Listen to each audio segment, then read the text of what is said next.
Mas eu gostaria de saber se tem mais algum testemunho que o senhor possa contar de alguma vida que o senhor viu transformada pela sua mensagem. Vamos. Eu tenho esse testemunho que eu vou contar aqui. Vou contar dois. O primeiro foi quando eu estava começando a falar mais sobre isso, né? Antigamente eu falava esporadicamente nos cultos, mas aí depois eu comecei a falar em todos os cultos. Eu estava num culto em Palmeiras de Goiás, né? Eu estava pregando aí, no final orei por pessoas com desejo de suicídio, que eu sempre faço isso no final do culto. Foram 35 pessoas lá na frente. E aí, isso é pouco ainda, porque na véspera de eu vir para Portugal, sábado, foram 80 adolescentes num culto lá na frente com desejo de morte. Então, assim, na Umadego deste ano foram 3.000 jovens que levantaram a mão com desejo de suicídio, só no Umadego. E Deus falou comigo, tem uma menina aqui que não veio, você vai ter que descer lá no púlpito que eu vou te mostrar quem é. Eu desci do púlpito e Deus falou, conta 20 passos. Aí eu contei 20 passos. Deus falou, eu parei. Vira pra esquerda, eu virei. Ele conta a quinta cadeira, eu contei, tinha uma menina chorando.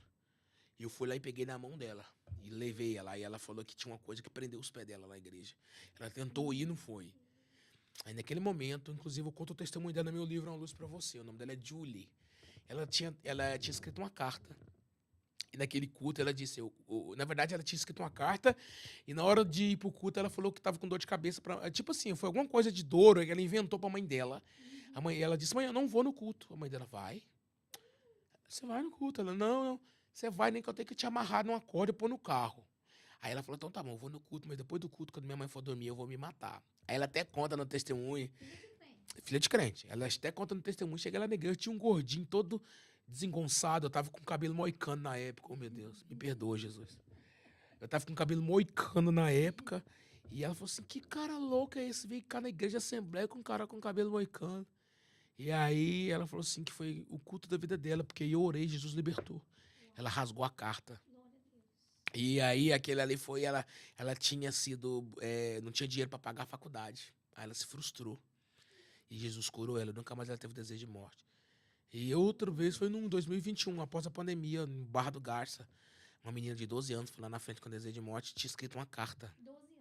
E 12 anos, ela tinha escrito uma carta. E detalhe, eu tinha decidido de parar de pregar por causa da pandemia. Eu sofri muito na pandemia, o itinerante sofreu. Falei, eu vou parar de pregar, eu vou cuidar da minha família, não quero saber esse negócio de ficar igreja, não.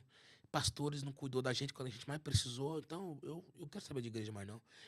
Eu vou pra igreja só para ir pro céu. Aí um dia Deus usou um pastor amigo meu numa viagem e disse, Deus não te chamou para... Eu falei, vou fazer uma outra faculdade e vou ser um advogado, que eu tenho sonho de ser advogado e vou cuidar da minha família. Aí o meu amigo falou, você pode ser advogado, mas você vai sair do propósito. Deus te chamou para ajudar pessoas com desejo de suicídio a serem libertos. E aí, quando aquela menina foi lá na frente, que eu pus a mão na cabeça dela, ela caiu no chão, endemoniada. E aí ela foi liberta, abraçou a tia dela e disse, tia, eu tinha uma carta, hoje seria meu último dia de vida. E aí Deus falou comigo assim, ó, se você deixa de cumprir essa função, essa menina e milhares de outras pessoas ficariam na sua conta. Então você vai fazer a minha obra que eu vou cuidar da sua casa. Eu estava em São Paulo, na véspera de vir para cá, uma mulher também, outro testemunho. Ela falou assim, hoje seria meu último culto, se você não ora por mim. Olha a nossa responsabilidade. Quando Deus entrega uma missão, ele nos sustenta. A gente vai com dor, mas vai. A gente vai sangrando, mas vai. E eu tenho um sonho, Débora. Eu quero participar da mesa da ONU ainda. Eu quero ser uma das pessoas que vai ter uma plaquinha escrita Douglas Borges, com o representante da luta contra o suicídio. Eu creio nisso, Eu tenho Douglas. um sonho de alcançar as nações nessa área. Eu creio porque se o Senhor colocou o desejo e o sonho no seu coração, não foi à toa. Porque esse ministério Ele colocou no seu coração. Você disse que estava em casa ouvindo um culto, uma pregação e sentiu o desejo. Esse desejo não nasce da gente.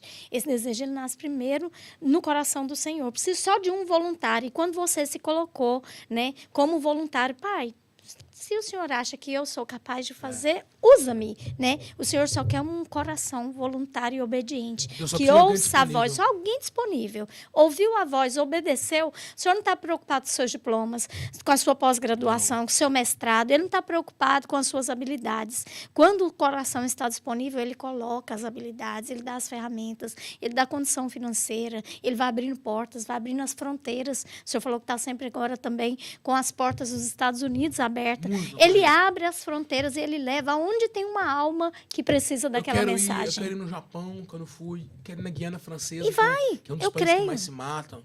Eu creio e Provavelmente vai. no Japão. Ô, se alguém estiver assistindo esse podcast, chegar no Japão, me leva no Japão. O Japão é o lugar que mais se mata. É o segundo país do planeta que mais se mata, é o Japão. É porque... Agora é o primeiro. Meu Deus. Meu Deus, é Então, forte. assim, Suécia, Japão... O senhor já foi na África? Não. Tem que ir na Mas África? mas aí, se eu te falar uma coisa, que a África é o que menos se mata. É. Tá lá embaixo. Os países com mais dificuldade financeira, os que mais valorizam a vida. Sim. Tá sim. dentro da estatística, tá nos meus livros. Também eu acredito que está muito ligado, porque eles não têm, as crianças não têm muito tempo para estar na tecnologia, porque eles têm que trabalhar Também, desde muito e cedo. outra coisa, hoje em Tem dia muita o país responsabilidade. o continente mais avivado, Avivado. é o africano. É. O mais avivado é o africano. Tem razão. Lá, os cultos, lá é 5 horas de culto, 6 Sim. horas. Tem hora para Tô doido, começar, tô não doido tem pra ir hora na para Angola acabar. ainda. Eu tava com viagem marcada esse ano, aí houve um problema na igreja lá em... Era Angola que eu ia. Aí eu tava, inclusive, quando eu for, eu tô todo num planejamento. Eu quero levar uma oferta muito boa pra lá. Vou abrir uma caixinha de oferta. Deus já colocou um valor assim. Um pastor amigo meu falou: Douglas, se você conseguir levar esse valor, eu vou até falar, eu quero levar uma oferta de $5.000. Ele falou assim: Douglas, dá para cuidar de muitas igrejas. Muitas igrejas, então, muitas assim, famílias. Eu vou abrir, vou pedir para meus amigos tudo, os meus amigos americanos, os meus amigos europeus. Se você não ofertar, eu vou orar para Deus te pegar. Então, assim, eu quero ir na África ainda. Eu já estava com viagem programada para ir. E teve um problema, inclusive, com... um pastor amigo meu estava cuidando de uma igreja e teve um pastor lá que não cumpriu aquilo que o pessoal estava mandando, né? Sumiu com as coisas, com o dinheiro da igreja. Então, acabou que a gente barrou isso. Então, a gente vai lá, que tem gente que sabe... Irmão, tem gente que não presta em todo lugar. Claro. Tem pastor que não presta, tem padre que não presta, tem polícia que não presta, tem político que não presta. Onde tem gente, tem problema. Então, nós vamos fazer uma obra lá na África. Amém. E eu tenho esse desejo. Amém, glória a Deus.